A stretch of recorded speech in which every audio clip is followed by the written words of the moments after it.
Well, I think Erskine put his finger on one of them. I think he put his finger on the whole question of consumerist culture. So that the materialistic culture is part of it, but it's not even the biggest part of the familiar with which we are relatively unable to wrestle as people of God, but also as a church, and particularly as a Presbyterian church. But I think there's an even larger seduction that is implied in his statement, but he never really brings out in his address to the students, which is the seductions of the power of things like racism and sexism. And I would argue that there are other similar isms. Racism is probably the most blatant right now in the middle of the presidential campaign. But one of the best definitions I ever got of racism was a series of privileges based on race. So you're talking about the comfort of the familiar. You're talking about the comfort of being familiar with a series of privileges based on race.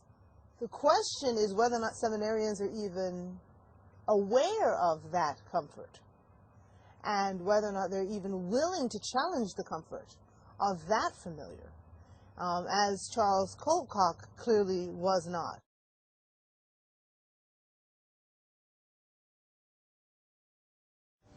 It seems to me that we as Americans are greatly seduced by comfort.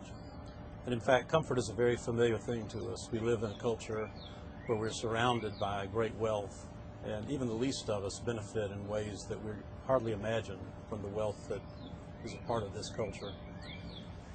I think as a result of this comfort, we actually choose, perhaps unconsciously, to make ourselves unfamiliar with the plight of those around the world who don't experience the same kind of standard of living that we experience.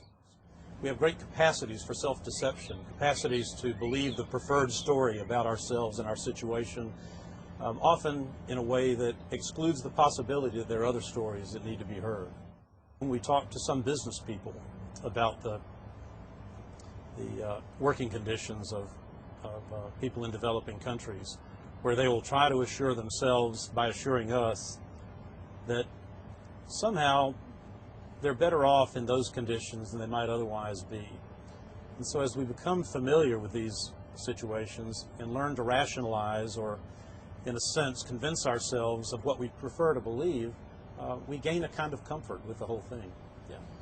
So when we think of the two seminary graduates that Erskine spoke about from the 1830s, I suspect that on one level, they might very well have rationalized that their own actions would be so insignificant against the great power of slavery as an institution as to cause them to lose heart.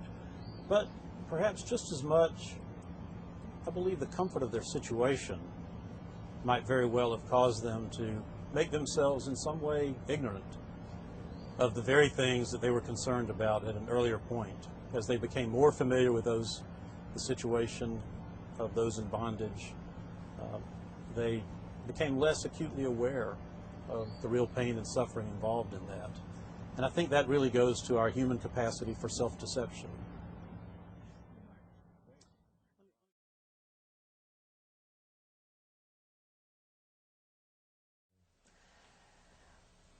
That's a loaded question.